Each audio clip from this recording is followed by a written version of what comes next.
بسم الله الرحمن الرحيم. الحمد لله رب العالمين،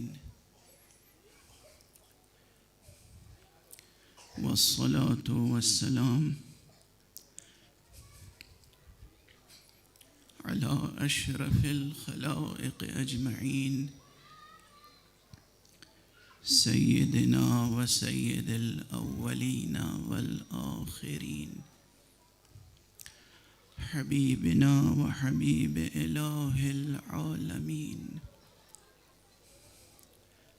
إمام المرسلين وخاتم النبيين، أبي القاسم المصطفى محمد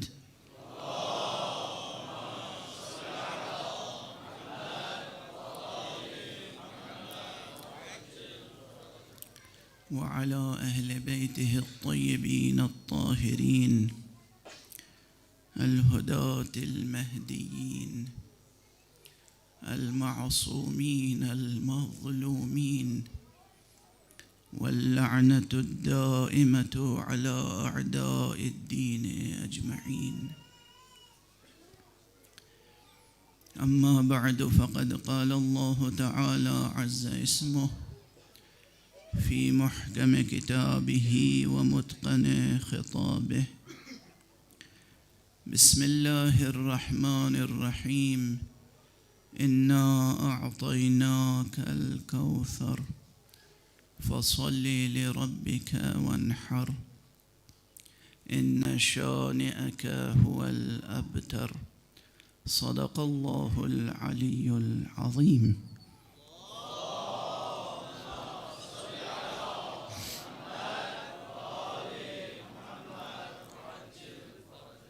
ایک اور بلند تر صلوات پڑھ دیں محمد.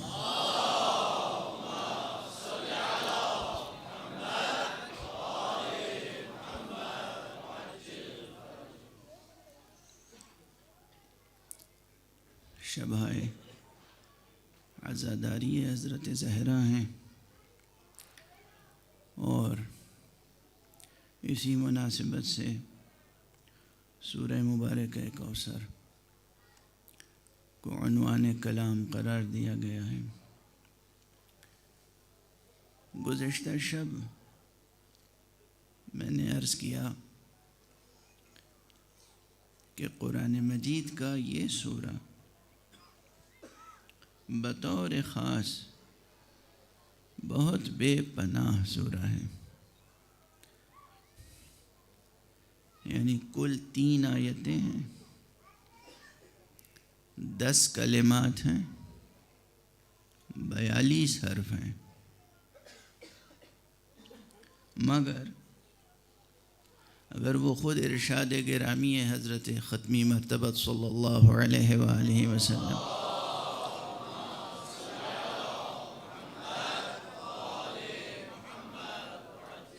پیش نظر ہو کہ لکل آیت ظہر و بطن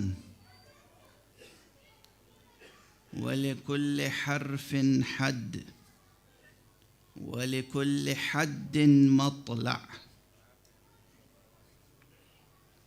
تو آپ سوچیں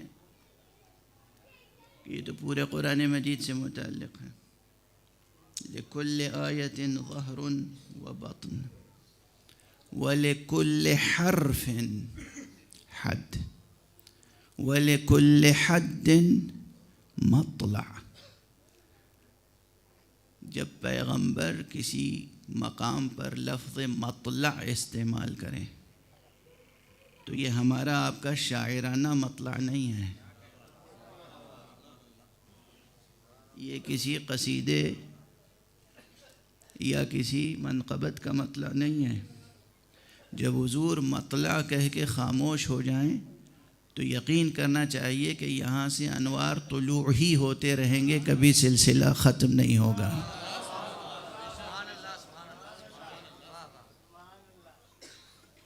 اور پھر سورہ مبارکہ کوثر. گزشتہ شب کے معروضات اگر ذہن عالی میں ہوں تو میں نے یہ بات عرض کی تھی کہ اگر ہمارے سامنے روایتیں نہ ہوں،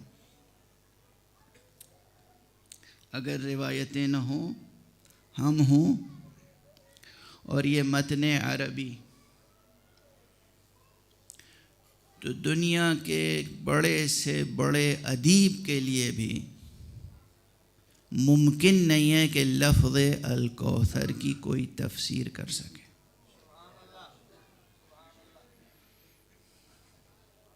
اور اگر کہیں پر بھی جا کر بکمک روایت بھی لفظ الکوثر کے مصادیق میں کہیں کوئی آب ہے تو سمجھ لیجئے کہ بس وہی آب حیات ہے،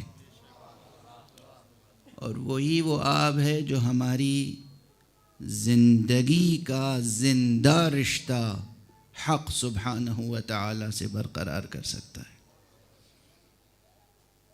یہ ہمیشہ ذہن عالی میں رہے۔ عوام الناس تو عوام الناس ہیں، ہم سب جو طلاب علوم دینیہ ہیں، ہمارے سامنے ہر وقت ہر نفس یہ بات رہنی چاہیے کہ یہ جو سانس آئی ہے یہ حضرت حق سے رشتہ برقرار رکھنے کے لیے آئی ہے۔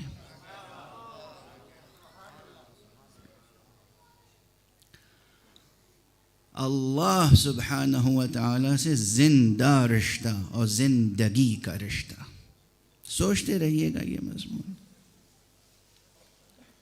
یہ زندہ رشتہ اور زندگی کا رشتہ قرآن کے کلمات وسیلہ بنیں گے کہ یہ رشتہ برقرار ہو، وہ احکام وسیلہ بنیں گے جو قرآن سے مستنبط ہوں گے، اور وہ کردار وسیلہ بنیں گے جن کا تعارف قرآن نے کرایا ہے۔ کئی اعتبار سے کسی کتاب کے خلاصے تیار کیے جا سکتے ہیں۔ اب بہت سے حضرات کو یہ جملے میرے یاد ہوں گے اور یاد رہنے چاہیے۔ میں نے بہت مرتبہ عرض کیا ہے ممبروں سے کہ ایک زاویے سے اگر دیکھیے کہ قرآن مجید کوئی کتاب ہے تو ہر کتاب کا کوئی ایک موضوع ہوتا ہے، اور اگر پوچھا جائے کہ قرآن مجید کا موضوع کیا ہے، ایک لفظ میں بتائیے تو وہ توحید ہے۔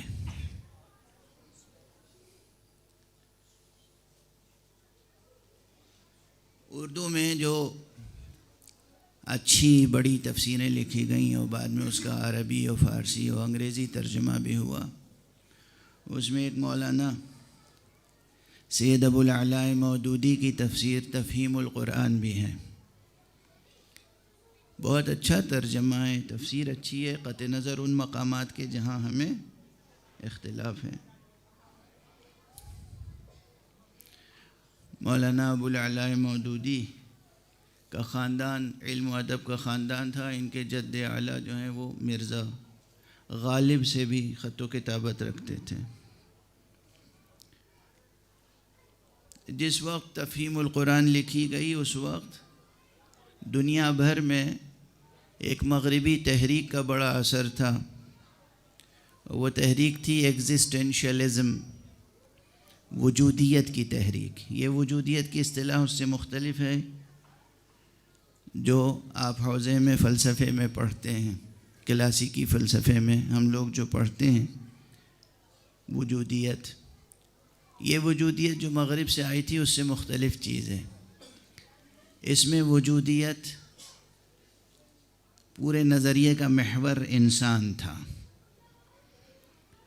اور اس بات پہ زور دیا جا رہا تھا کہ انسان کی اہمیت بہت زیادہ ہے۔ اس میں کوئی شک نہیں کہ انسان کی اہمیت بہت زیادہ ہے، لیکن دیکھنے کی بات یہ ہوتی ہے کہ کس کو کس وقت کس اسٹیج پر کون اہمیت دے رہا ہے۔ اور ہمارے یہاں انسان کی اس پوری کائنات میں بہت اہمیت ہے۔ انسان وہ وجود ہے کہ جس سے چشم امید مشیت لگی ہوئی ہے۔ انسان بہت قیمتی گوہر ہے. اگر یہ پوری کائنات بمنزلہ صدف ہے تو اس کا گوہر شاہوار انسان ہے. لیکن یہ سائنس تو انسان کو حیوان سمجھتی ہے. سائنس انسان کو حیوان سمجھتی ہے. یہ وحی الہی ہے، یہ قرآن ہے جو انسان کے سر پر خلافت الہیہ کا تاج رکھتا ہے.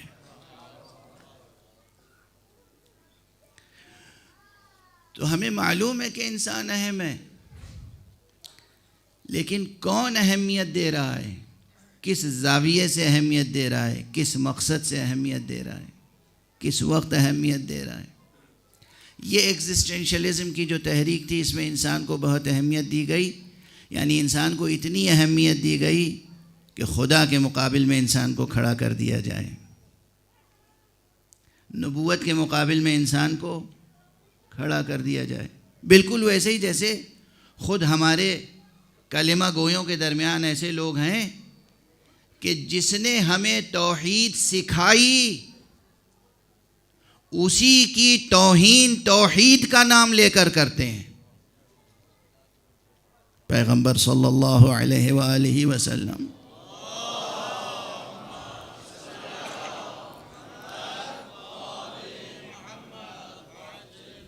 حضور علیہ السلام کی اہانت، توہین اور نعوذ باللہ خاکم بدہن ان کی تحقیر کرتے ہیں اللہ کا نام لے کر. پوری تحریک ہے. حضور کے فضائل کا انکار، ان کے مراتب کا انکار، ان کی عظمتوں کا انکار، ان کے احترام سے روکتے ہیں اللہ کا نام لے کر. جس نے ہمیں خدا سے متعارف کرایا اسی کی توہین خدا کا نام لے کر کی جا رہی ہے. اور فرمایا تو خدا اپنی اس تعظیم سے خوش ہوگا،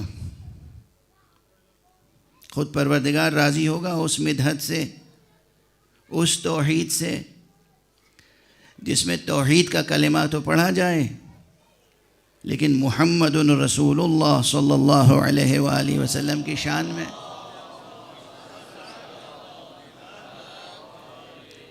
گستاخی اور احسان کی جائے. بہرحال تو وہ زمانہ وہ تھا کہ جب پوری دنیا میں انسانیت انسانیت انسانیت یہ بات کہی جا رہی تھی. تو مولانا مودودی نے جو مقدمہ لکھا تفہیم القرآن کا، اس میں یہ سوال قائم کیا کہ قرآن مجید اگر ایک کتاب ہے تو ہر کتاب کا کوئی موضوع ہوتا ہے، اور یقیناً یہ ایک کتاب ہے تو اس کا بھی کوئی موضوع ہوگا. اگر سوال قائم کیا جائے کہ اس کا کیا موضوع ہے تو جواب ہے انسان. انہوں نے اس مغربی تحریک کے زیر اثر یہ سوال قائم کیا اور جواب دیا کہ اس کا موضوع ہے انسان. اس فقیر کو اختلاف ہے اس سے. قرآن مجید کا موضوع انسان نہیں ہے. یہ میں مکرر عرض کر چکا ہوں. قرآن مجید کا موضوع از اول تا آخر توحید حق صمدی ہے. توحید، پوری کتاب کا موضوع توحید ہے. یعنی اگر ایک لفظ میں خلاصہ بیان کرنا ہو تو ایک کلمہ ہے توحید. دوسرے زاویے سے کہ بے قرآن مجید کتاب عمل ہے، پیغام عمل ہے، اس میں بہت سے احکام ہیں. تو اگر کوئی کہے کہ اس کا خلاصہ بتائیے ایک لفظ میں کہ قرآن مجید کا عملی پیغام کیا ہے، تو بھی عرض کر چکا ہوں ایک جواب ہے وہ بہت محکم. قرآن مجید کا، پوری کتاب کا ایک لفظ میں جواب ہے قرآن مجید کا عملی پیغام ہے تقویٰ. سب کچھ اس میں شامل ہے. تیسرے نقطہ نظر سے اگر کوئی سوال کرے کہ قرآن مجید کا نظام کون سا ہے، جو نظام اس نے انسانیت کو عطا کیا ہے. دیکھیے انسانیت بغیر کسی نظام کے پروان نہیں چڑھ سکتی.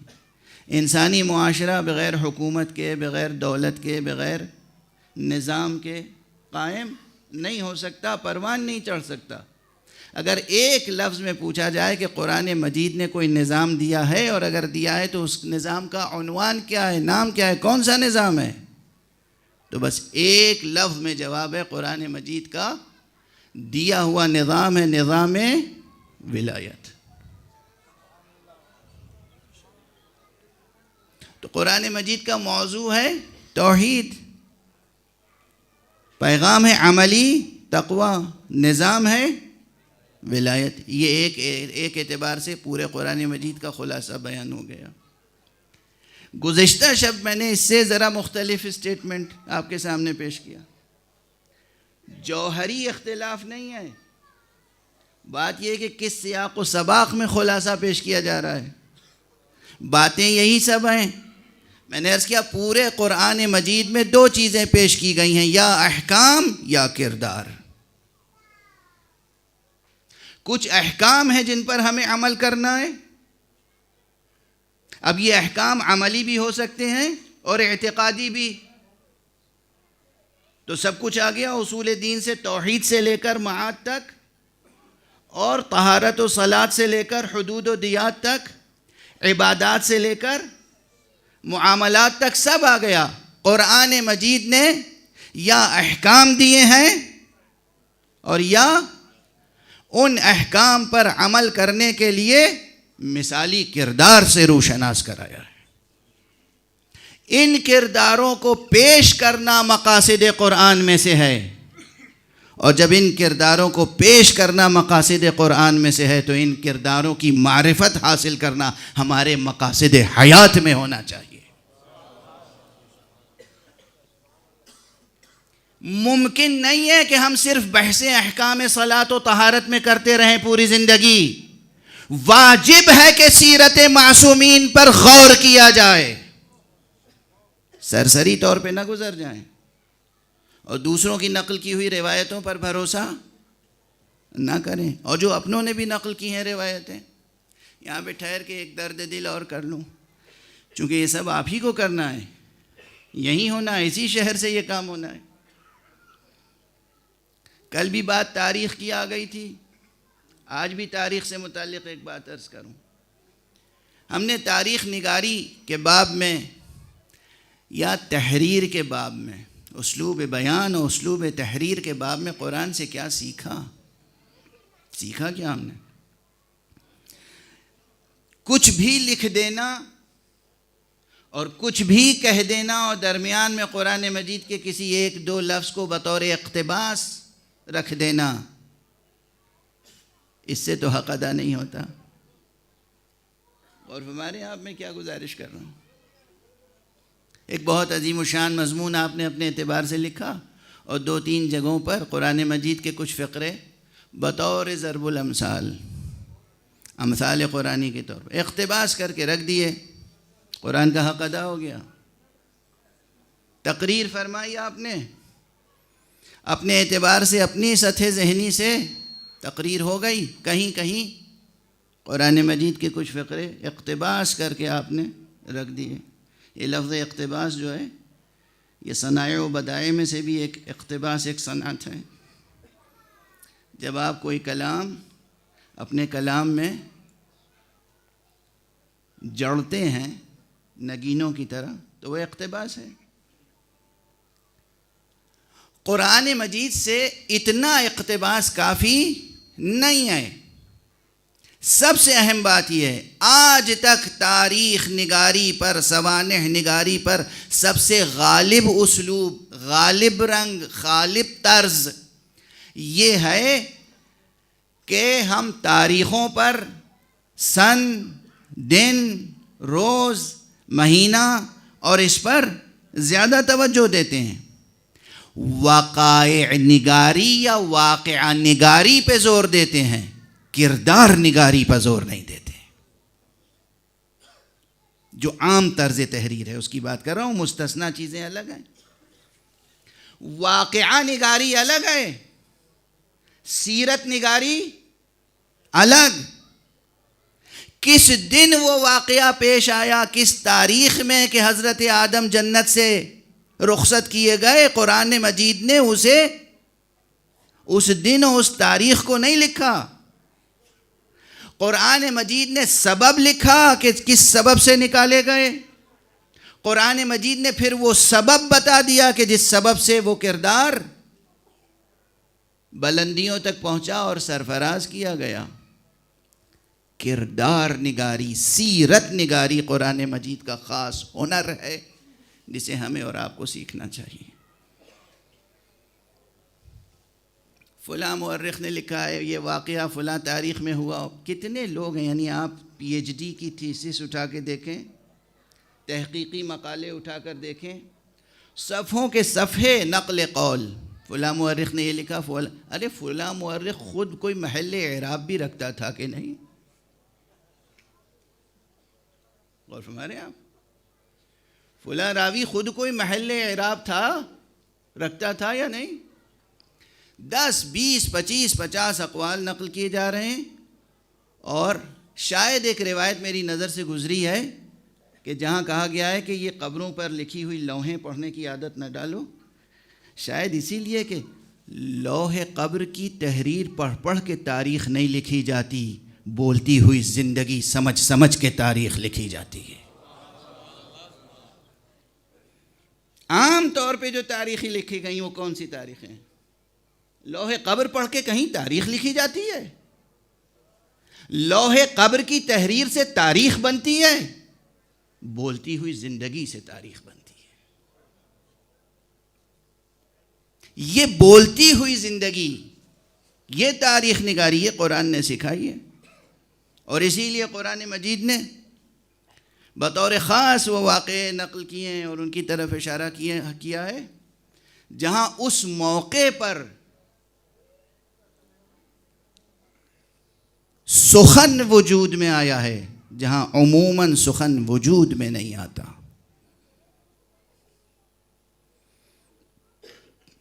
دیکھیے اب میں اسی بہانے سے، بہانہ تو خیر نہیں ہے، اس معنی میں بہانہ نہیں ہے، لیکن ادبی اعتبار سے تو لفظ بہانے کا یہاں استعمال ہوتا ہے، ہو سکتا ہے. اسی بہانے سے جیسے آپ میری بوجھل نثر برداشت کرتے ہیں تو آج 2 مصرے بھی برداشت کر لیجئے گا. دیکھیے قرآن مجید نے گہوارے میں کہیں بچہ بولتا ہے؟ عموماً گہوارے میں کوئی بچہ بولتا ہے؟ نہیں بولتا نا. اس واقعے کو نقل کیا، اور ایک موقع پر نہیں. حضرت ابن مریم علیہ وعلیہ السلام وعلی نبینا الصلاۃ والسلام، ان کے تذکرے میں، جناب یوسف صدیق کے تذکرے میں، اور ہماری روایتوں میں جو واقعات ہیں، پھر اس پس منظر سب ذہن میں لائیں. تو ایک مرتبہ غور کر رہا تھا میں، اور ان روایتوں پہ غور کر رہا تھا جو جناب سید الشہداء علیہ الصلاۃ والسلام سے متعلق ہیں کہ نوک نیزہ پر آپ کے سر مبارک نے گفتگو فرمائی اور قرآن کی تلاوت کی. تو دیر تک سوچتا رہا. پھر میر انیس علیہ الرحمہ کی ایک زمین میں یہ 2 مصرے ہو گئے، ایک مطلع ہو گیا کہ آواز سخن ہے کہاں سے کہاں تلک. آواز سخن ہے کہاں سے کہاں تلک، گہوارے مسیح سے نوکے سے نہ تلک.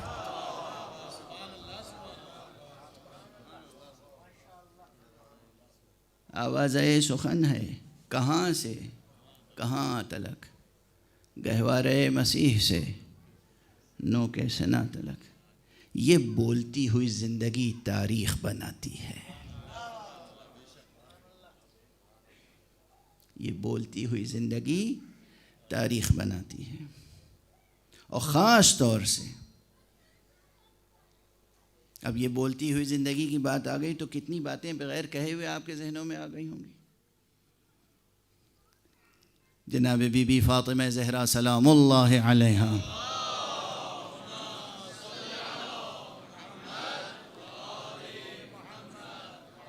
کے فضائل اور مناقب میں یہ روایتیں ہیں اور درست ہیں. کم سے کم میرا ایمان ہے کہ جب آپ بطن مادر میں تھیں تو گفتگو فرماتی تھیں. کیوں؟ اس لیے کہ قریش کی خواتین نے،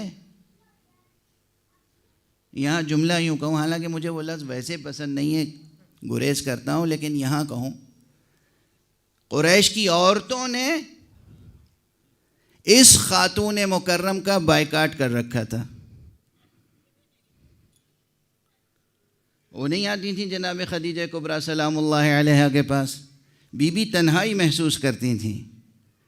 تو ایک مرتبہ خود پیغمبر اکرم صلی اللہ علیہ وآلہ وسلم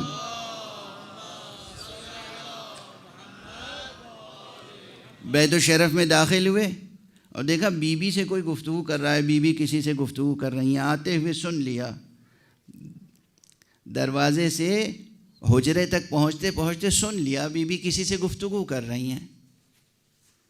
داخل ہوئے، کوئی بھی نہیں ہے. پوچھا کس سے گفتگو ہو رہی تھی؟ فرمایا یہ بچی جو میرے شکم میں ہے مجھ سے گفتگو کرتی ہے. اور یہ ظاہر سی بات ہے کہ اگر بچہ ولادت کے فوراً بعد آغوش مادر میں گفتگو کر سکتا ہے تو پھر یہ جنین بطن مادر میں بھی گفتگو کر سکتا ہے اگر امر حق اس سے وابستہ ہو جائے. اور یقیناً وہ ماں جو شکم میں ماں سے وہ ماں جو اپنی ماں کے شکم میں اپنی ماں سے گفتگو کر سکتی ہو، وہی ایسے بچے کو جنم دے سکتی ہے جو نوک نیزہ پہ گفتگو کر سکتا ہو. ایک صلوات پڑھ دیجئے محمد و آل محمد.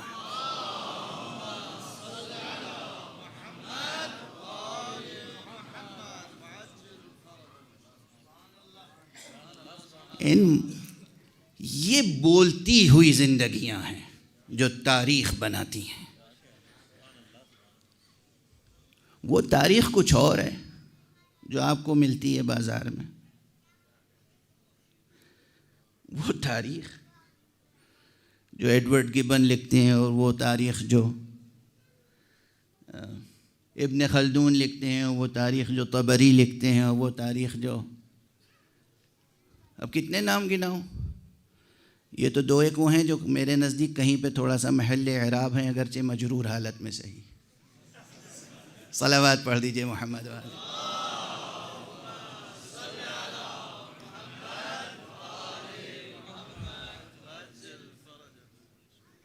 اگرچہ مرفوع تو ان میں سے کوئی بھی نہیں ہے، حالت رفع میں کوئی نہیں، یا نصب میں ہے یا جر میں. ٹھیک ہے نا؟ اب یہ تبصرہ مکمل تبصرہ ہے پورے تاریخی سرمائے پر. تو ان تاریخوں پہ نہ جائیے. ان تاریخوں میں ایک ستم اور ہوا ہے جس ستم سے اجمالاً ہم سب واقف ہیں، لیکن تفصیلی طور پر واقف ہونے کی ضرورت ہے. جس اطمینان سے بیٹھ کے ہم لوگ بھی مقالہ لکھتے ہیں، مضامین لکھتے ہیں، خوب لکھتے ہیں. اکثر لوگ ہم سے لکھنے کے لیے فرمائش کرتے ہیں اور ہم قلم ہاتھ میں لے کے درماندہ رہ جاتے ہیں، نہیں لکھ پاتے. کیا لکھیں؟ جو لکھیں گے وہ پڑھا نہ جا سکے گا. تحمل نہیں ہے لوگوں میں، نہیں ہے تحمل.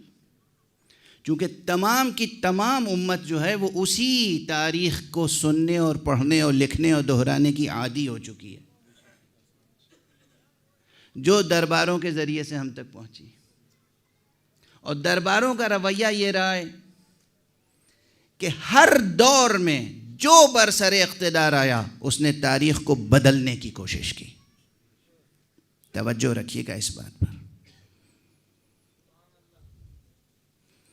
اسے نظر انداز نہ کیجیے گا. جو جب اقتدار میں آیا اس نے تاریخ کو بدلنے کی کوشش کی. اب اس کی کتنی مثالیں دوں؟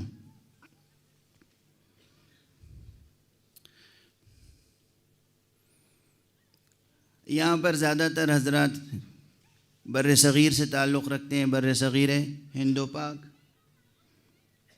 ہو سکتا ہے یہاں پاکستان کے حضرات زیادہ تعداد میں ہوں تو بعد میں یہ احتجاج نہ کیجیے گا کہ آپ نے پاک و ہند کیوں نہیں کہا، ہند و پاک کیوں کہا.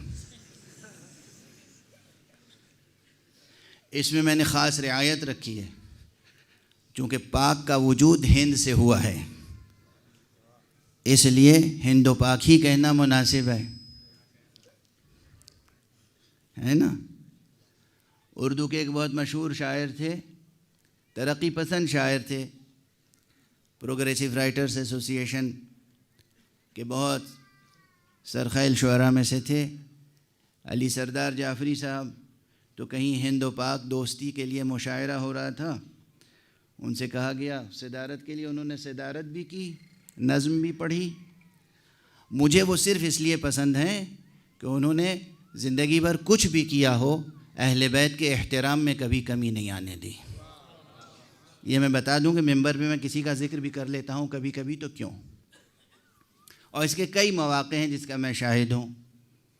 تو اس موقع پر انہوں نے ظاہر خوش کرنے کے لیے کہا کہ چونکہ خود ہندوستان سے تعلق رکھتے تھے، کہا ہندوستان نے بہت سی چیزیں بنائی ہیں، دنیا کے ممالک بہت سی چیزیں بناتے ہیں، مگر میں اس وقت کہتا ہوں کہ ہندوستان نے سب سے خوبصورت جو چیز بنائی ہے وہ پاکستان ہے. بہت مشہور ہوا یہ جملہ ان کا. تو بہرحال بر صغیر ہند و پاک. اب دیکھیے اس وقت ہم اپنی آنکھوں سے دیکھ رہے ہیں کہ وہاں کی تاریخ کیسے تبدیل کی جا رہی ہے. اخبارات پر نظر ہے آپ کی، جو کچھ ہو رہا ہے اس پہ نظر ہے آپ کی. تاریخ تبدیل کی جا رہی ہے. اسکولوں میں، کالجز میں، یونیورسٹیز میں نئی تاریخ لکھ کے دی جا رہی ہے، یہ پڑھائیے وہ نہ پڑھائیے. جو آپ سینکڑوں برس سے پڑھاتے آ رہے ہیں وہ نہ پڑھائیں، یہ پڑھائیں جو ہم دے رہے ہیں. یہ کام ہم اپنی آنکھوں سے آج دیکھ رہے ہیں. یہ ایک رخ. دوسرا رخ کہ کسی واقعے کی تحقیق کے سلسلے میں آپ غور فرمائیے کہ آج سے 100 برس پہلے، 200 برس پہلے، 300 400 برس پہلے تو وسائل اعلام اور وسائل استعلام، اطلاع دینے اور اطلاع حاصل کرنے کے وسائل کس قدر محدود تھے. اب کس قدر آئی ٹی کا زمانہ ہے. میں بھی یہاں تقریر کر رہا ہوں، ہو سکتا ہے اسی وقت کوئی صاحب آسٹریلیا میں بھی سن رہے ہوں اور اسی وقت امریکہ میں بھی سن رہے ہوں. یہ ہے نا. اس کے باوجود اس وقت دنیا میں ایسے حوادث ہو رہے ہیں جن کے بارے میں تاریخ سچی ہمارے ہاتھ نہیں لگتی. کیا عالمیہ ہے، غور فرمائیں آپ. اس وقت ایسے حوادث وجود میں آ رہے ہیں، رونما ہو رہے ہیں جن کی صحیح تاریخ ہم تک نہیں پہنچتی. کیوں؟ حجاب کیا ہے؟ اقتدار، سیاسی اقتدار. حجاب کیا ہے؟ طاغوت. حجاب کیا ہے؟ فرعون. حجاب کیا ہے؟ نمرود. حجاب کیا ہے؟ اور کیا آپ سمجھتے ہیں ماضی ہی میں تھے نمرود اور طاغوت؟ یہ سب زمانہ آگے بڑھ رہا ہے. فرعون کا قد بھی آگے بڑھ رہا ہے. فرعون کا قد جب بہت دراز ہوتا ہے تو ڈونلڈ ٹرمپ بن جاتا ہے.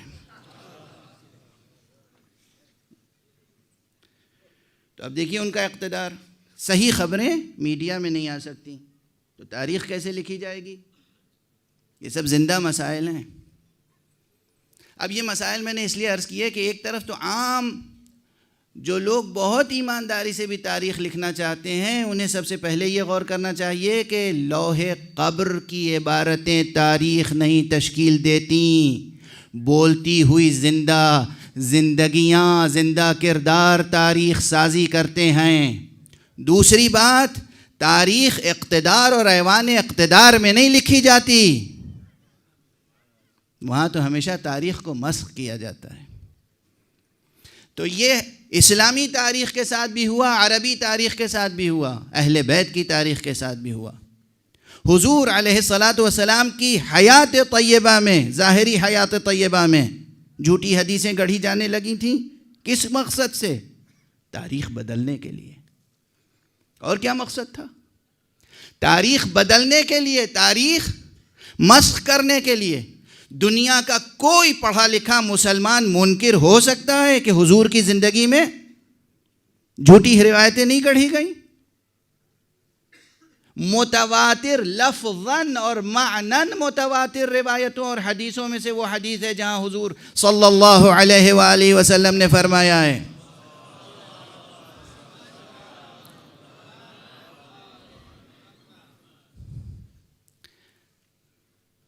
کہ من کذب علی متعمدا فلیتبوأ مقعدہ من النار، جو میرے اوپر جان بوجھ کر جھوٹ بولے، میری طرف جھوٹی حدیث منسوب کرے، میری طرف سے جھوٹی حدیث نقل کرے، اس کا ٹھکانہ جہنم میں ہے۔ یہ متواتر حدیثوں میں شمار ہوتی ہے، تمام مسلکوں میں تقریباً۔ اس کا مطلب حضور کی زندگی میں حضور کے خلاف تاریخ سازی شروع ہو گئی تھی، اور جب حضور کی آنکھ بند ہو گئی اور اقتدار کسی اور کے سپرد ہو گیا، اقتدار پہ کوئی اور آ گیا، تو تاریخ بدلی گئی یا نہیں؟ بدلی گئی۔ ایک اقتدار کے بعد دوسرا اقتدار آیا، بنو امیہ کا دور آیا، انہوں نے تاریخ بدلی یا نہیں؟ بدلی۔ بنو عباس کا اقتدار آیا، تاریخ بدلی یا نہیں؟ سلطنت عثمانیہ کا دور آیا، تاریخ بدلی گئی یا نہیں؟ آج اس وقت روزانہ 2 4 10 کتابیں اور مقالے سینکڑوں لکھے جا رہے ہیں سعودی عرب کی حکمراں جماعت کے زیر سایہ پوری دنیا میں مختلف زبانوں میں، تاکہ تاریخوں کو بدلا جائے۔ آج ابھی مسلسل یہ کام ہو رہا ہے۔ فضائل کا انکار ہو، مناقب کا انکار ہو، اہل بیت کی خدمتوں کو چھپایا جائے، ایک نئی فرضی تاریخ دنیا کے سامنے پیش کی جائے۔ جو علوم جن کا سرچشمہ اہل بیت اطہار کی ذوات کریمہ ہیں، ان علوم کی نسبتیں ان سے توڑ کر اور کسی اور سے جوڑ دی جائیں کہ اس علم کے بانی یہ نہیں تھے، وہ تھے، یہ علم ان سے نہیں ملا، ان سے ملا۔ مسلسل ہر روز محققین کو تنخواہیں دی جا رہی ہیں، کس لیے؟ تاکہ تاریخ بدلی جائے۔ جہاں مسلسل تاریخیں بدلی جا رہی ہوں، یاد رکھیے گا عزیزان گرامی ایک جملہ، جہاں مسلسل تاریخیں بدلی جا رہی ہوں اور تاریخ بدلنے والے سب دشمن ہوں، نواصب ہوں، متعصب افراد ہوں، وہاں بھی اگر پنجتن پاک اور اہل بیت اطہار کے فضائل آج بھی باقی ہیں تو تاریخ کا سب سے بڑا معجزہ ہے، سب سے بڑا معجزہ یہ سچ ہو تو ایسا کہ صدیوں کا جھوٹ بھی اس پر غبار نہ ڈال سکے۔ بہرحال بات سے بات نکلتی چلی گئی۔ بات یہ تھی کہ ہم کرداروں کو کن تاریخوں میں تلاش کریں، اور کردار نگاری سیکھیں یا واقعہ نگاری۔ واقعہ نگاری سے حق ادا نہیں ہوتا۔ واقعہ نگاری یہ ہے کہ دن فلاں، تاریخ فلاں، وقت فلاں، یہ ہوا، ایسے ہوا، بس ختم ہوئی بات۔ فلاں صاحب مسکرائے، یہ واقعہ ہے۔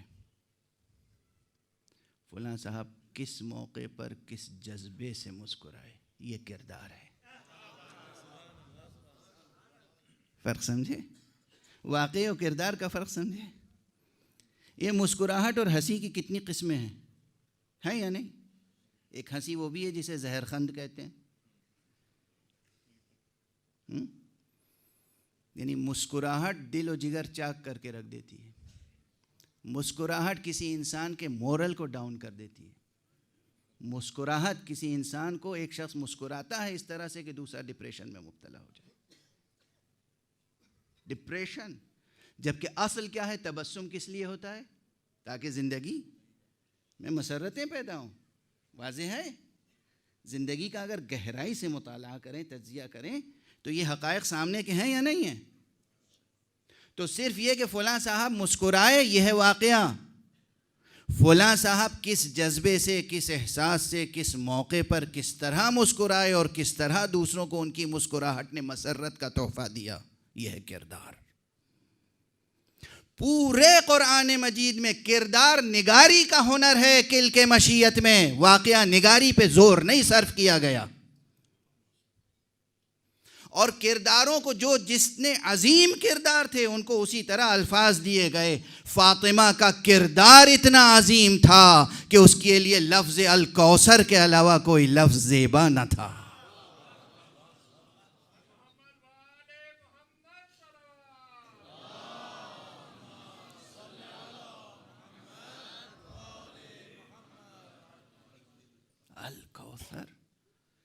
انا اعطیناک الکوثر. کیا ان الفاظ میں کردار نگاری ہے. سیرت، بے پناہ سیرت. پھر یاد رکھیے گا جب میں بے پناہ، نامتناہی، لامتناہی، لامحدود یہ کلمات استعمال کرتا ہوں تو سوچ سمجھ کے استعمال کرتا ہوں، اور فوراً یہ اعتراض نہ ہو کہ صاحب خدا اور بندے کے درمیان تو کوئی فرق ہی نہیں رہ گیا. ارے ہمارا خدا خدا ہے، بت نہیں ہے.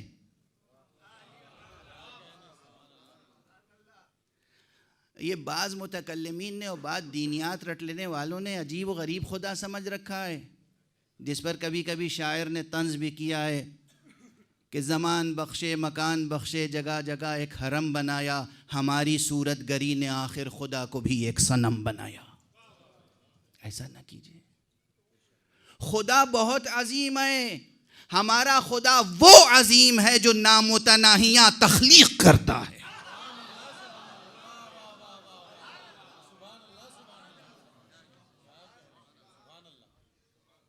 ہمارا خدا، ہمارا اللہ وہ عظیم ہے.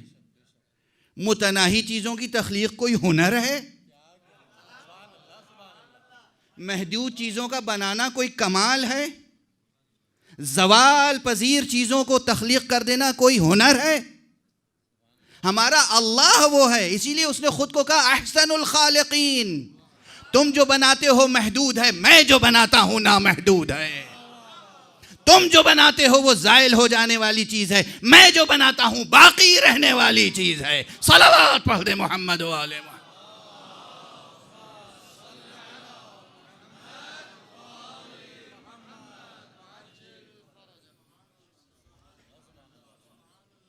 ایک وہ گروہ ہے جو توحید کا سہارا لے کے اہل بیت کے فضائل کا انکار کرتا ہے. کچھ لوگ ہمارے یہاں پیدا ہو گئے ہیں توحید کا سہارا لے کر اہل بیت کے فضائل کا انکار.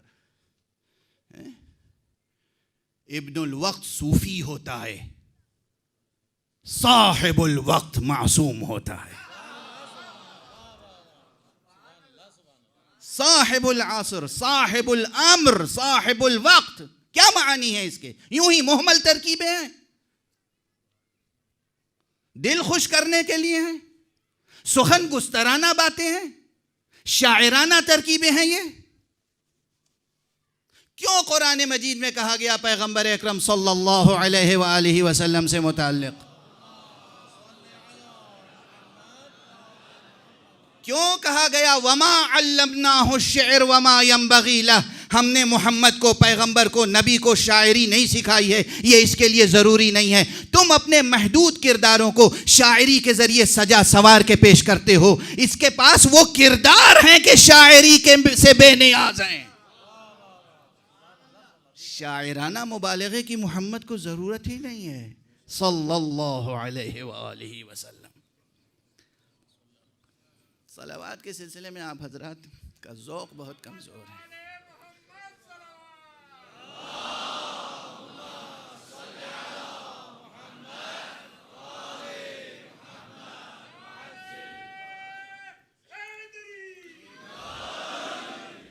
بہرحال ابھی تک آپ حضرات کے ذہنوں کو میں اپنی بر تک کوشش کر رہا ہوں کہ اس افق تک آ جائیں جہاں ہم سمجھ سکیں کہ انا اعطیناک الکوثر.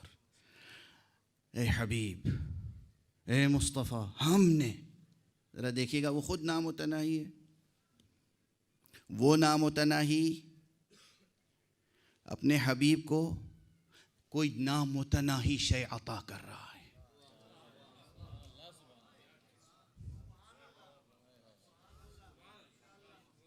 وہ نامتناہی اپنے حبیب کو کوئی نامتناہی شے عطا کر رہا ہے. اب اس نامتناہی کو متناہی ذہنوں سے پہچانوانے کے لیے ایسا لفظ چاہیے تھا جو لکھنے میں متناہی ہو، معنی میں نامتناہی. صلوات پڑھ دیجئے محمد و آل محمد.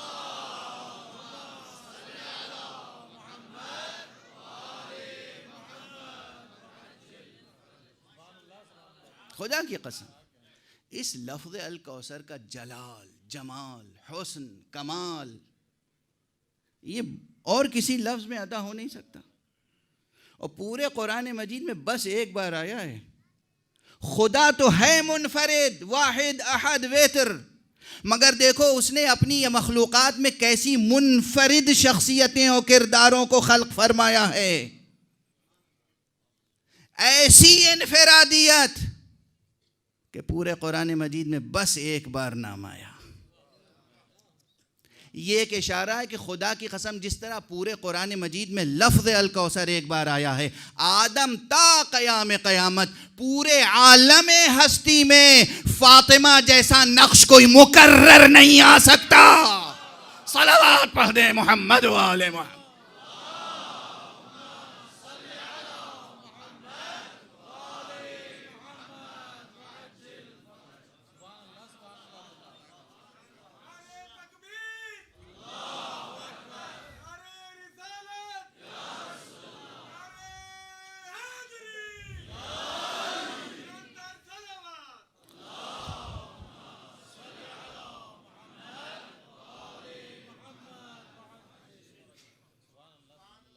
بس اب اجازت دیں تو ایک باتیں اور عرض کر لوں.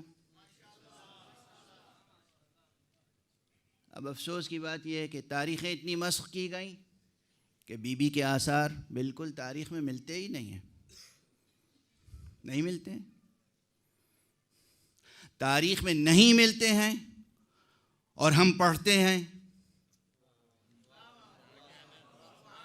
بتائیے، اور جو ہم پڑھتے ہیں اسے کوئی چیلنج نہیں کر سکتا.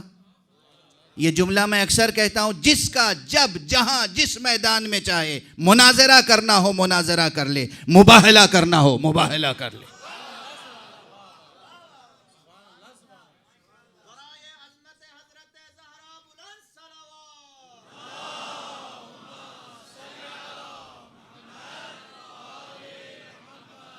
عصمت اہل بیت، ولایت اہل بیت، طہارت اہل بیت، ان کی حجیت، ان کا منصوص من اللہ ہونا، ان کا بے کرا ہونا، ان کا نامتناہی ہونا، ان کا صاحب الامر ہونا، ان کا صاحب العصر ہونا، ان کا صاحب لیلۃ القدر ہونا، ان کا کوثر ہونا، یہ سب جس کا جہاں جب جس میدان میں چاہے مناظرہ کرنا ہو مناظرہ کر لے، مباہلہ کرنا ہو مباہلہ کر لے.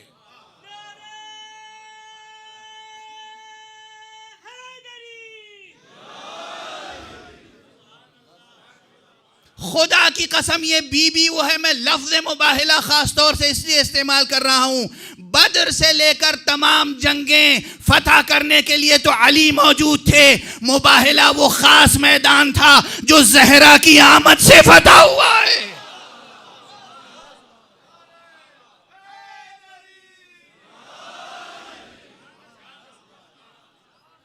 اس کا کوئی انکار کر سکتا ہے؟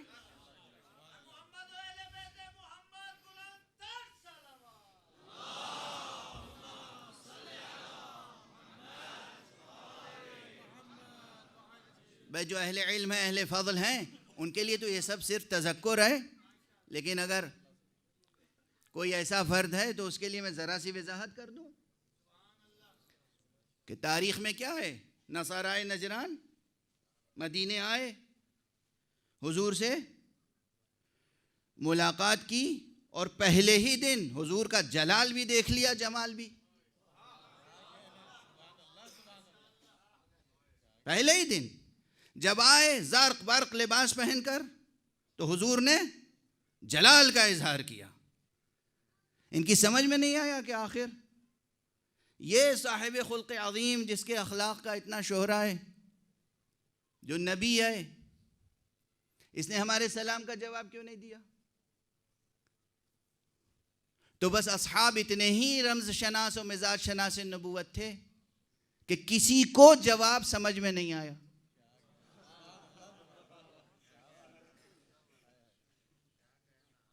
انہوں نے پوچھا بھئی یہ کیوں جواب نہیں دے رہے ہیں ہمارے سوال سلام کا، گفتگو نہیں کر رہے ہیں؟ کس نے جواب دیا؟ کسی صحابی نے؟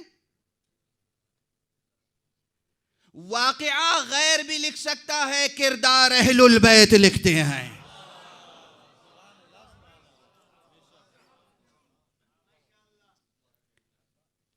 جواب سلام نہ دینا واقعہ ہے. کیوں نہیں دیا؟ اس کے پیچھے کیا حکمت ہے؟ اس کا کیا اثر مرتب ہوگا؟ یہ کردار ہے. واضح ہے. جیسے میں نے مسکراہٹ کی مثال دی تھی، ویسے یہاں غضب کی مثال دی ہے. مورخ یہ لکھ دے کہ نصارائے نجران آئے، رسول نے سلام کا جواب نہیں دیا. واقعہ ہے. اس واقعہ نگاری سے کچھ حاصل نہیں ہوگا، کوئی درس حاصل نہیں ہوگا، انسانیت کو کوئی فائدہ نہیں ہوگا جب تک کہ کردار سامنے نہ آئے. کردار کون سمجھائے؟ کردار تو وہی سمجھائے جو نفس کا مرتبہ رکھتا ہو.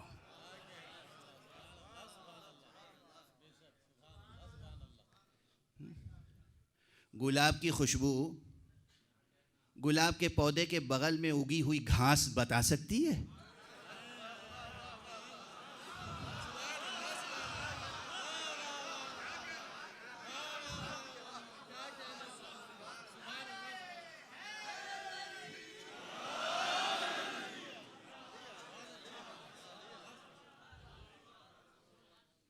مجھے ویسے سیر اور سیاحت کا بہت شوق نہیں ہے، کیونکہ ساری دنیا کی سیر و سیاحت کتب خانے میں بیٹھ کے کر لیتا ہوں.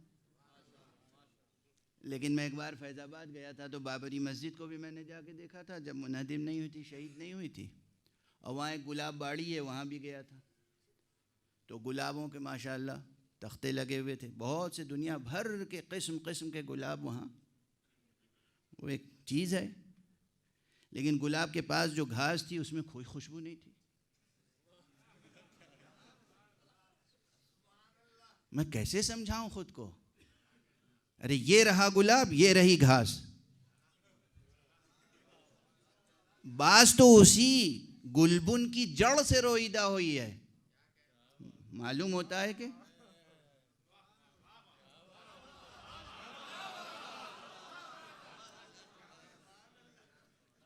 گلبن جو ہے نا، وہ گلاب کے پودے کو گلبن کہتے ہیں. تو گلبن کی جڑ ہی سے معلوم ہوتا ہے، یہیں بالکل جڑ سے گھاس نکلی ہے. گھاس گھاس ہے، گلاب گلاب ہے. تو بہرحال اب یہ کون بتائے کہ گلاب میں خوشبو کیوں ہے؟ یہ کون بتائے کہ گلاب کا رنگ اتنا دلاویز کیوں ہے؟ گلاب کی خوشبو یا خود گلاب سمجھا سکتا ہے، یا وہ عطر جو گلاب سے کشید کیا گیا. گلاب جب پوری شکل میں ہو تو گلاب کہلائے گا، جب عطر کشید کیا جائے گا تو وہ عطر نفس گلاب کہلائے گا. نفس گل کا نام ہے عطر گل. تو اب اگر کوئی قرآن مجید پڑھے اور آیت مباہلہ پڑھے تو یہی سمجھ میں آ جائے گا کہ نصارائے نجران کے سلام کا جواب کیوں نہیں دیا تھا. نفس پکارے گا کہ اس لیے نہیں دیا تھا کہ تم غرور اور تکبر کے لباس پہن کر آئے تھے، تم دنیا دار بن کے آئے تھے، تم ملوکیت کے لباس پہن کے آئے تھے. اس لیے حضور نے جلال کا اظہار کیا. تو مباہلے میں جلال سب سے پہلے سامنے آیا، جلال مصطفیٰ. بس یہ وقت گزر رہا ہے اور مطالب جو ہیں اب ذہن میں آ رہے ہیں، تو میرے لیے مشکل یہی ہوتی ہے عموماً. جلال مصطفیٰ.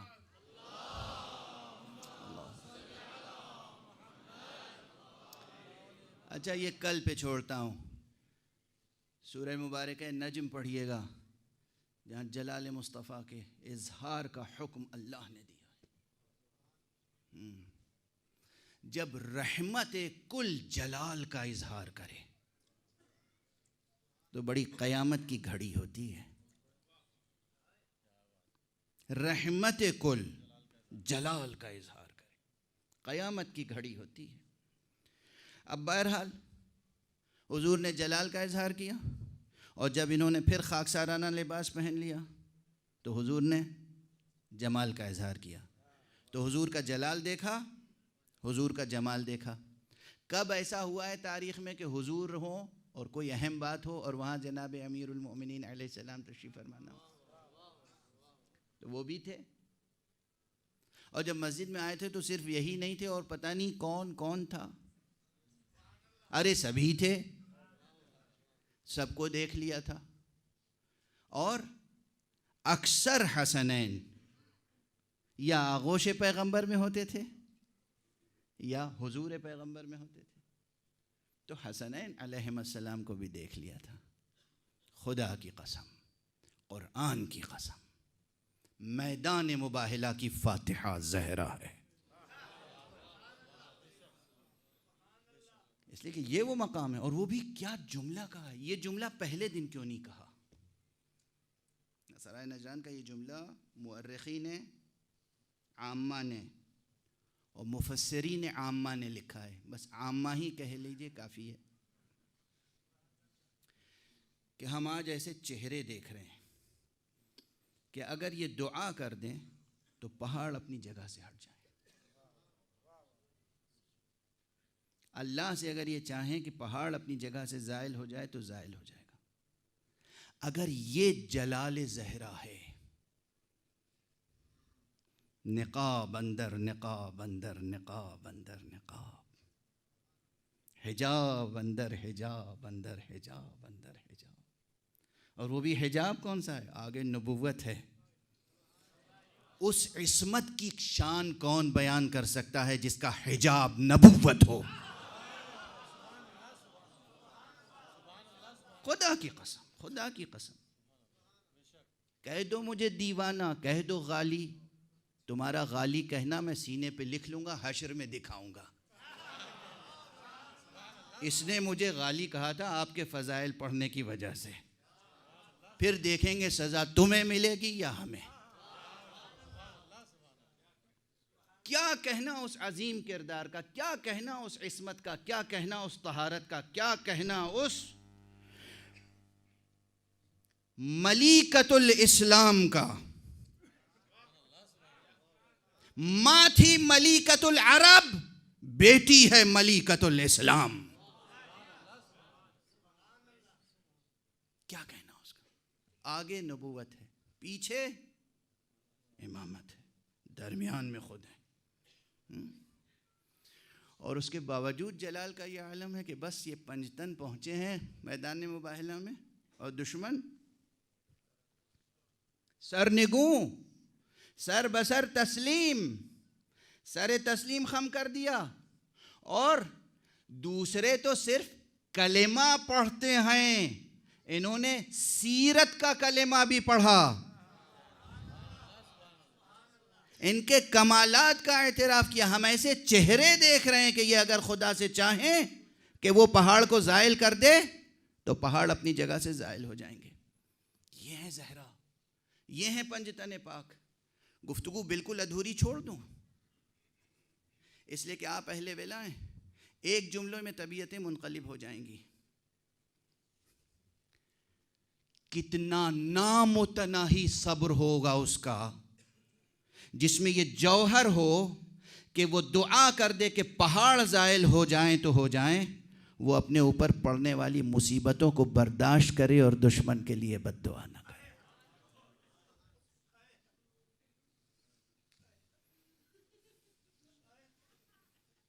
عام مورخ سمجھ نہیں سکتا ان کرداروں کو.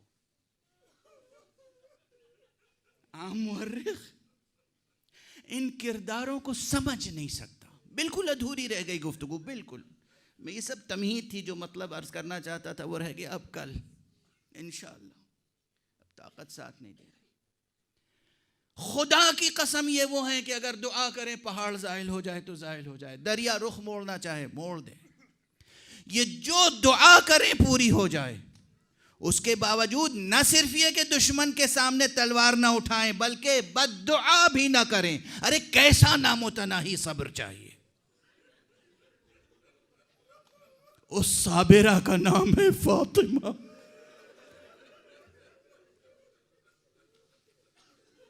اجرکم علی اللہ، اجرکم علی اللہ. اس صابرہ کا نام ہے فاطمہ جس کی زندگی صبر سے شروع ہوئی اور صبر پہ ختم ہوئی. تاریخ نگاروں نے خیانتیں کی ہیں، تاریخ نگاروں نے حق ادا نہیں کیا ارباب عصمت کا. کیسی صابرہ ہے فاطمہ، کتنے مصائب، کتنے آلام برداشت کیے ہیں. میں عرض کر رہا ہوں آقا حسین سے دست ادب جوڑ کر، آقا یقیناً آپ پر کربلا گزری، مگر فاطمہ وہ ہے جس پہ کربلائیں گزری.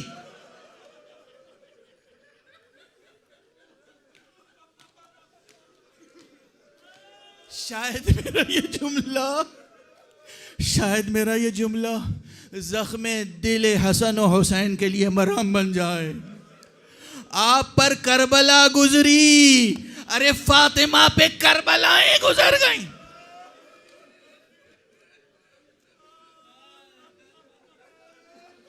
ہاں، کچھ حفظ مراتب ہے، کچھ حد ادب ہے کہ میں بہت سی روایتیں جو کتابوں میں ہیں وہ خود نہیں پڑھتا، بس اشارہ کر کے گزر جاتا ہوں. اور اگر حساس دل ہو نا، اگر مرتبہ شناس ہوں، تو پھر مصائب کے پورے واقعات سننے کی نہ ضرورت ہے، نہ تاب، نہ سکت، نہ طاقت. نہیں، اگر مرتبہ جانتے ہیں کس پر. کبھی میں نے ایک مثال دی تھی، اپنی مثال دی تھی، آپ میں سے کسی پہ منطبق ہو سکتی ہے. دیکھیے، میں جا رہا ہوں، یہ ردا میری ردا کی اہمیت کیا ہے، حقیقت کیا ہے اس کی. یہ ردا میرے شانے سے گر جائے، زمین پہ گر جائے، یا کوئی شخص اسے کھینچ لے، کوئی بڑا واقعہ نہیں. لیکن اگر یہ ہو، یہ شخص طالب علم ہے، یہ شخص ذاکر اہل بیت ہے، خدمت گزار اہل بیت ہے، یہ شخص ہمارا مہمان ہے، یہ شخص دور سے آیا ہے، اور اس کے بعد میں یہاں سے نکلوں اور کوئی شخص بارادہ توہین صرف میری ردا کھینچ لے، قیامت ہے. قیامت ہے، قیامت ہے. واضح ہے نا؟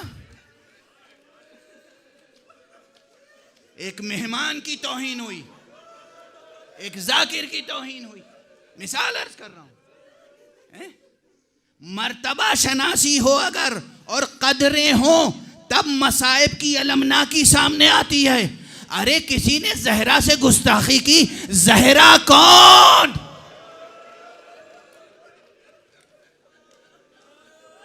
اور کیسی گستاخی!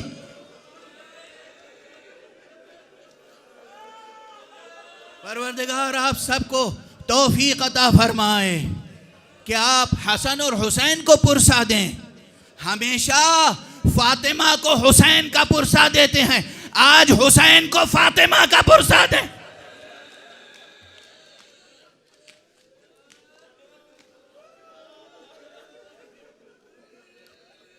کل میں نے بی بی کے مصائب کو ذرا تسلسل سے عرض کرنے کی کوشش کی تھی، بس آج بھی اسی تسلسل کو برقرار رکھوں گا.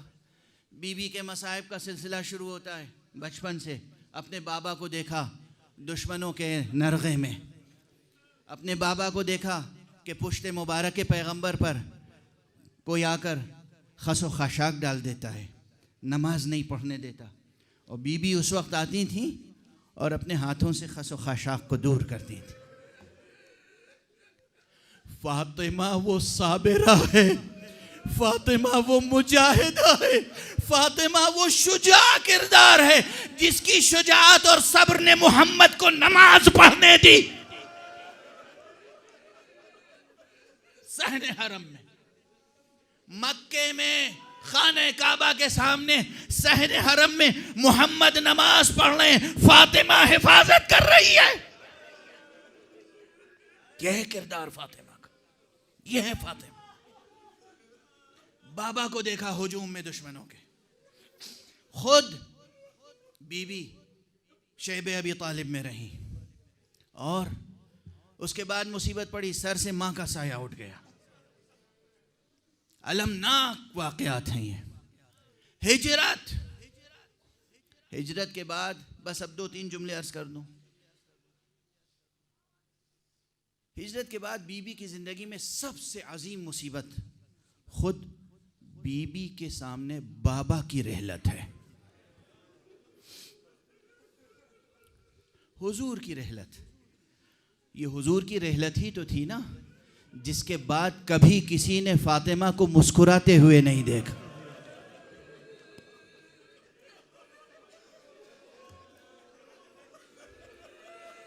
یہ محمد رسول اللہ کی شہادت تھی، ان کی رحلت تھی کہ پھر کبھی کسی نے فاطمہ زہرا کو مسکراتے ہوئے نہیں دیکھا۔ اور بس ایک جملہ عرض کروں، جب رسول اکرم نے اس دنیا کو وداع کہا، اور بی بی کا غم دیکھیے، بی بی کا غم، جب لوگ حضور کو دفن کر کے واپس آئے ہیں تو بی بی نے پوچھا ذرا اس جملے کی المناکی دیکھیے، ہزاروں ہزار بیت مرثیے کے اس ایک جملے پر نثار، بی بی کا جملہ ہے، فرماتی ہیں کیف طابت انفسکم ان تحثوا علی رسول اللہ التراب، ارے تمہارے دلوں نے کیسے گوارا کیا کہ رسول پہ مٹی ڈال کے آ رہے ہو، کیا قیامت، کیف طابت انفسکم ان تحثوا علی رسول اللہ التراب، تم نے رسول پر مٹی ڈال دی، کیا عالمنا کی، کیا کرنا کی، کیا کرنا کی، اور اس کے بعد فریاد کی وا ابتا اجاب ربہ وا ابتا جنت الفردوس مأوا وا ابتا الى جبرائیل ننعا وا ابتا وا فرقتا، مسلسل گریہ کیا۔ لیکن بس یہاں پر ایک فقرہ اور عرض کروں، حضور اس دنیا سے جانے سے پہلے، یہ روایت آج بھی میں نے دیکھی ہے، پہلے بھی بارہا دیکھی ہے، حضور نے خود اس دنیا سے مفارقت سے پہلے، جیسے حدیث قصہ میں ہے نا روایت، سب کو قریب بلایا، اسی طرح اس وقت سب کو قریب بلایا، حسن یہاں آؤ، حسین یہاں آؤ، زہرا یہاں آؤ، علی یہاں آؤ، اپنا سر مبارک علی کے سینے پہ رکھا، اور اس کے بعد بلند آواز سے گریہ کیا، حضور نے بلند آواز سے گریہ کیا، اور جب پوچھا گیا اس وقت آپ بلند آواز سے گریہ کیوں فرما رہے ہیں، کہا میں دیکھ رہا ہوں وہ منظر جو میرے بعد فاطمہ پہ مصیبتیں نازل ہو رہے ہیں،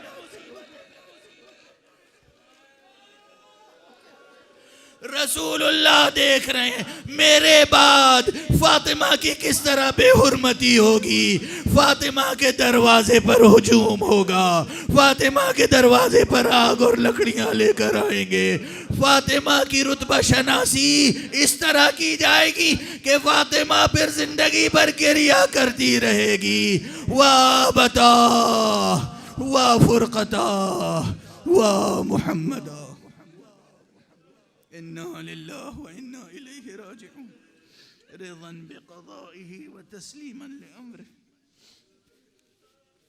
پروردگار ہمیں علوم قرآن اور معارف اہل بیت سے آشنا فرما، پروردگار ہمیں مراتب اہل بیت، کردار اہل بیت و سیرت اہل بیت کی معرفت عطا فرما، پروردگار ہمارے دلوں اور ذہنوں کو نور توحید اور نور ولایت سے منور فرما، پروردگار ہماری اس ناچیز سی مجلس عزا کو قبول فرما، پروردگار اپنے ولی آخر فرزند زہرا کو اذن ظہور عطا فرما، اور ان کے ہاتھوں سے اپنی رحمت و رافت و عدالت کا پرچم لے۔